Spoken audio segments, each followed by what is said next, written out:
There's two kinds of moisture in wood. One is that comes naturally from being green. So when you cut a tree down, there's tons of moisture in it. And then you also have moisture that comes in from rain and humidity. Like today, we have a little bit of a challenge. It was a hurricane this week, so all of our wood was wet. It's like, Jesus, there's nothing we can do to keep the water out of the wood. This is not your choice, right? So there's moisture, obviously, from the rain and from humidity. Hear that? It doesn't have that dead sound of like a baseball bat. Whereas if you hit it with this, that's a little more seasoned, but like, you're looking for like that dead sound. That's when you know you got like better wood. And I can hear it hissing. That's like the sound of a horror movie for us. That means it's gonna be a hard day. If you show right there, you'll see the moisture boiling out of that wood. That's our challenge. The other big part of fire, the main other component is oxygen. And then once you get coals, you're home free. Now it's really, now you see it's ripping.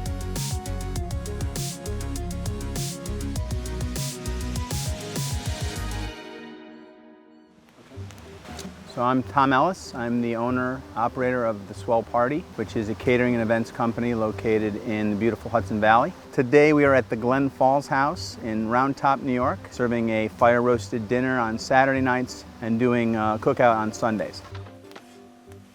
These pork shoulders we're going to use in the sambop. So we're gonna do a Dutch oven cook on those for 6 hours in a braising liquid. Before we chuck them in there, we're gonna get a little sear on the outside. We got the plancha right over the hot fire, and we're letting that plancha get nice and hot so that when we get that first connection, we're gonna get a lot of action right from the get-go.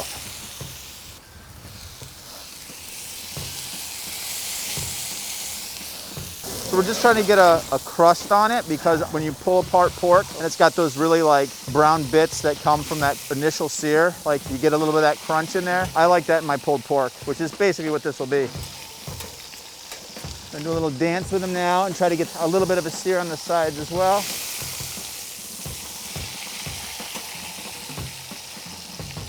So now we're gonna set them up in the Dutch ovens. So before we get the fire moved in, because then it's really hot, he's gonna line it up so that the legs will go on those bricks. And this is straight up American cowboy. Like Dutch oven is straight up American cowboy. This would be like on the cattle train, you know, what you'd end up getting. Cowboy cooking for the most part. You know, a lot of it's rooted in Argentinian traditions, which is the gaucho, which is cowboy. The idea that this stems from is guys on a cattle train. So it's always, you know, there was no kitchen, there was only fire. So now here's the braising liquid. So this is apple juice, orange juice, chicken and beef stock, and roasted tomatillos and confit garlic. This is where it starts. Like this is step one, is Dutch oven cooking. You know, anybody can do this really. And these Dutch ovens, obviously they really hold the heat really well and they distribute the heat really well. As long as you get a nice distribution of heat from the outside, the heat is pretty much distributed through the metal. Once the metal gets hot, then it really starts to cook. We're primarily using these fire ovens, which are called Infernios. You can use them for a lot of different techniques. As you can see, it's built with components and they can be stacked in different ways, and you can do top heat, bottom heat. I've been working with these for like 7 years, and every season we come up with a different thing you can do. I mean, I love how it's got the outrigger, so you can slide out and you can access the foods. In every dish, some component goes through the Infernio.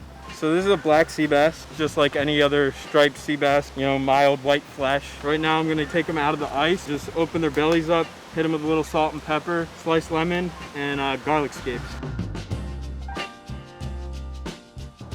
These are gonna get cooked in hay. The hay is just like basically the moist cooking, so it's not broiling. We're doing like more of a steam. It's like all wet and moist heat. The hay is moist and wet. It's been soaking in water all day, and that'll keep it from catching fire and burning. And this is basically going to be our cooking vessel for the black sea bass. So we want top heat and bottom heat. Steam it really good from the top and the bottom.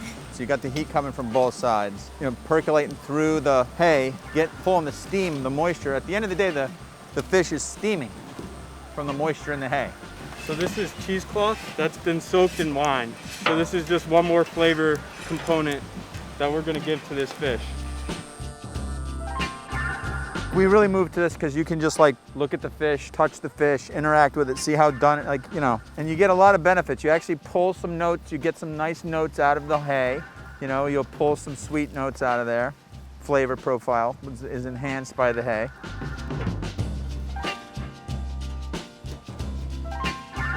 You know, I went to theater school and I was an actor. You know, there was always an appreciation for the theatrical and for the experience of the guest. What's great about in the way we do this is it's not theater for theater's sake. Sometimes it is, but for the most part, it's form equals function.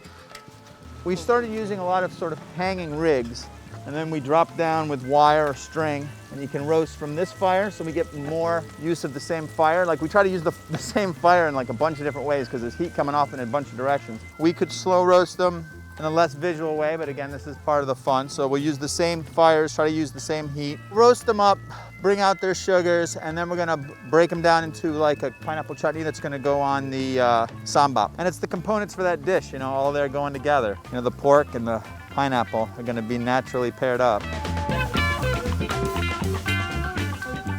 I was a caterer in New York for a long time, and I was doing what people do in New York City, which is hot box catering. At one point, asked by a high-end wedding planner to work with a company that was doing fire cooking. And I was just blown away by the idea of cooking fresh on site. That was the real shock, was like, we're gonna bring the raw ingredients and we're gonna cook this meal for 250 people, banquet style, on site, day of event. I mean, that blew my mind, the notion of it. I personally, I would never consider myself a chef. I have a lot of respect for the word chef, what that means in the world of food. I leave that for Morimoto or for Dan Barber.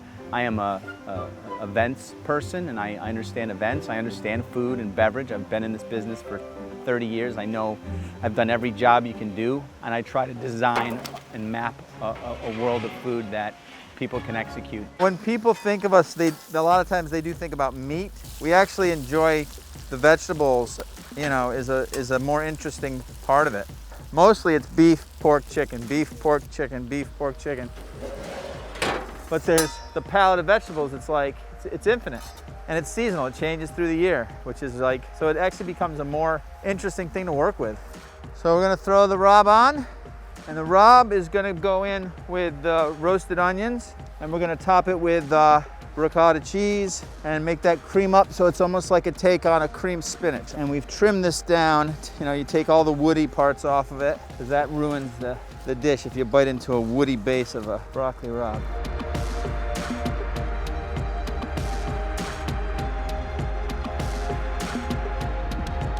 So with the carrots, we like to actually get them to get a char, to get black.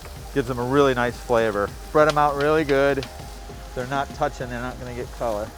And you really don't wanna steam them, because then it's hard to get that char. See, now's where you start to multitask. You got 2 planches going, you gotta remember those pineapples going, you gotta remember those pork need fresh wood, and you gotta keep it all in your head. We never stop moving. It's a lot like sailing a big boat. Everybody's got a job, and it's constantly changing, and everybody's got to flow and move within each other without causing problems, and you're constantly working against the clock. I'm gonna add the green beans to this. This is a side for dinner. So this is the carrots with pole beans. Then we're gonna build apple dumplings right in here. All right, so apple dumplings with drop dumplings, old school. So apple dumplings was something my father, it was like the only thing other than the barbecue that my dad would do. And it's just a poor person's dessert, It's definitely got an emotional punch, Brown sugar, a lot of brown sugar, a lot of cinnamon, and then a little butter. Boop. And we're gonna let that start to cook.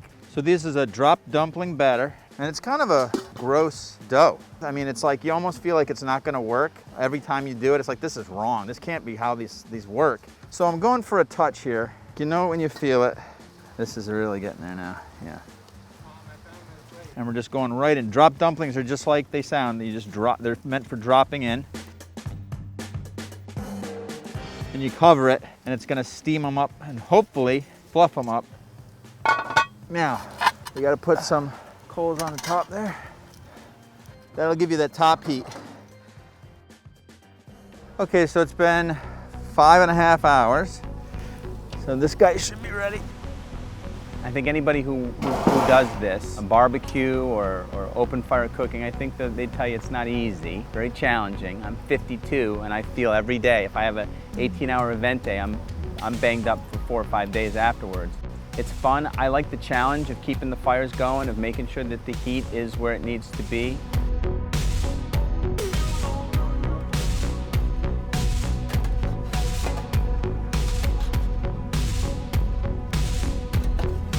Fire is primal and it's essential and it's truthful. It's what we had for thousands of years. It's the history of man, it's cooking with wood. It's in us, it's in our DNA. It speaks to us in a very, very honest way.